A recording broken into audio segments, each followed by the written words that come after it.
This is the 18 WJTS News. In tonight's news, Bedford police are investigating the discovery of skeletal remains.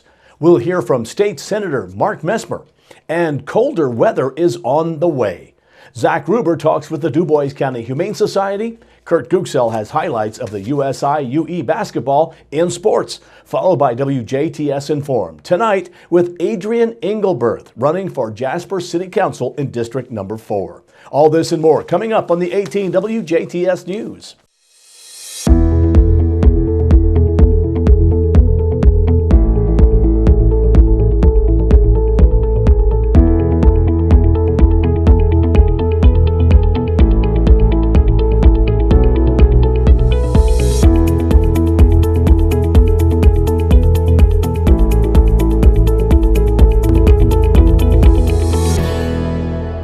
Good evening. I'm Bill Potter with the WJTS News. Bedford police are investigating the discovery of skeletal remains in their area. On Friday, a person was walking their dogs in a wooded area near 22nd and F Street when they found the skeletal remains. On Sunday, a team from the University of Indianapolis Human Identification Center, directed by Dr. Krista Latham, recovered human remains that had been located in a wooded area on Friday. The remains will be examined, and positive identification cannot be determined until DNA results return in 6 to 8 weeks. A search of this area was previously conducted in mid-September by members of Bedford PD and canine handlers from the Grant County, Kentucky Sheriff's Office and members of the Kentucky Search Dog Association. That search was conducted to look for Brian Bloomquist, who had been reported missing to the Bedford Police Department on August 13th. Bloomquist was last seen on August 6th on 24th Street near G Street in Bedford. Vincennes University and Vincennes University Jasper will provide college-bound students and their families help in filing the free application for federal student aid, or FAFSA, during College Bowl Sunday on November 3rd. The free event will be held from 2 to 4 p.m. Eastern Time on the VU campus in the Updike Hall Center for Science, Engineering, and Mathematics in the lab room number 132. Students should attend College Bowl Sunday with their parents or guardians, and parents should bring completed 2018 IRS 1040 tax returns, W-2 forms, and other 2018 income and benefits information. Students who worked last year should bring their income information as well. Students 24 years of age or older may attend alone and bring their own completed 2018 IRS 1040 tax return, W-2 form, or other 2018 income and benefits information. Students and parents are encouraged to apply for their U.S. Department of Education FSA IDs at fsaid.edu.gov before coming to the event. College Bowl Sunday is in its 31st year, that is, and has helped more than 94,000 Indiana students and their families complete the FAFSA properly and on time. More information is available at collegegoalsunday.org. The Jasper Street Department, along with contractor Calcar, started applying surface asphalt today around 8 a.m. onto 12th Avenue between US 231 and Kimball Boulevard, and also St. Charles Street, the portion in front of Hettinger Beverage.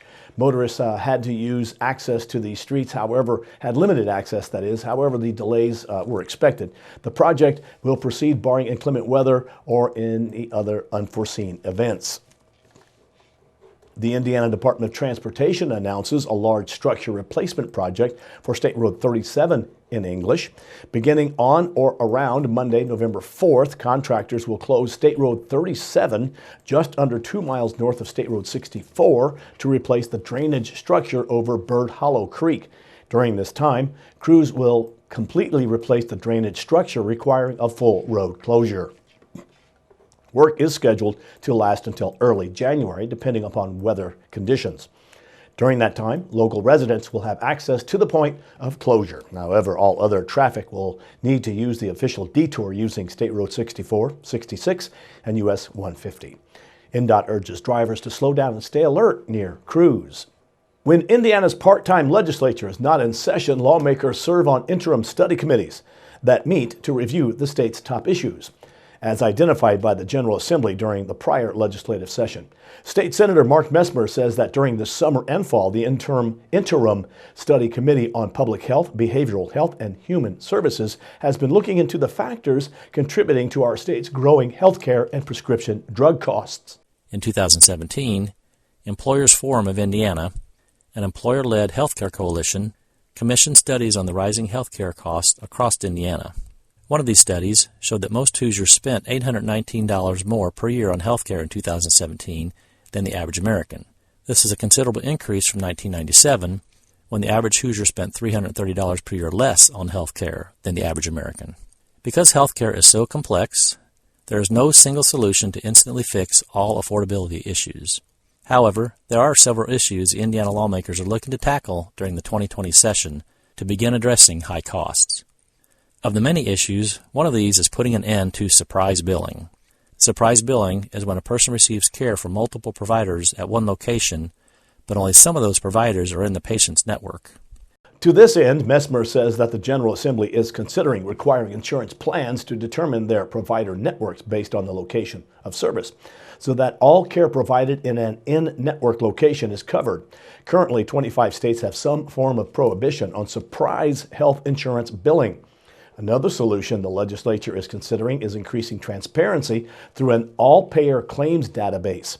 It's called an APCD. An APCD would allow policymakers and other stakeholders to understand the cost, quality, and utilization of healthcare by providing a collection of health insurance claims for both services and medication.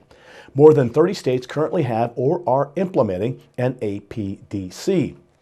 Messmer says he is looking forward to reviewing the interim study committee's final report in the coming weeks as we consider what can be done at the state level to help reduce healthcare costs. As always, feel free to contact Messmer's office directly with your questions and concerns by email at senator.messmer@iga.in.gov or by phone, call 800-382-9467, 800-382-9467. American Electric Power gave a big donation to Rockport yesterday. On Monday, American Electric Power donated a check for $370,000 to the city of Rockport. This donation has been earmarked to use for a match on street projects. St. Meinrad Archabbey and St. Meinrad will sponsor a duo recital featuring Alfred Abel, violinist, and Dr. Diane Earle, pianist, at 3 p.m. on Sunday, November 17th on the stage in St. Bede Hall. Alfred Abel is a visiting artist in violin, and Dr. Diane Earle is an artist in residence at Kentucky Wesleyan College in Owensboro. They have performed together for 12 years and have performed at St. Meinrad numerous times over the years. They will present compositions by Johann Raff, Max Bruch, and Franz Schubert. The program is free and open to the public. Parking is available in the guest house and student parking lots. For more information, contact Mary Jean Schumacher during regular business hours, 812-357-6501, 357-6501. For updates on the day of the performance, there's a different number to call, 812-357-6611, 357-6611. That has been a look at your local news. Now stay tuned. Zach Gruber pays this weekly visit to the DuBois County Humane Society. Then it's your local outlook and weather forecast on the chilly side on 18 WJTS. Local people watching local people.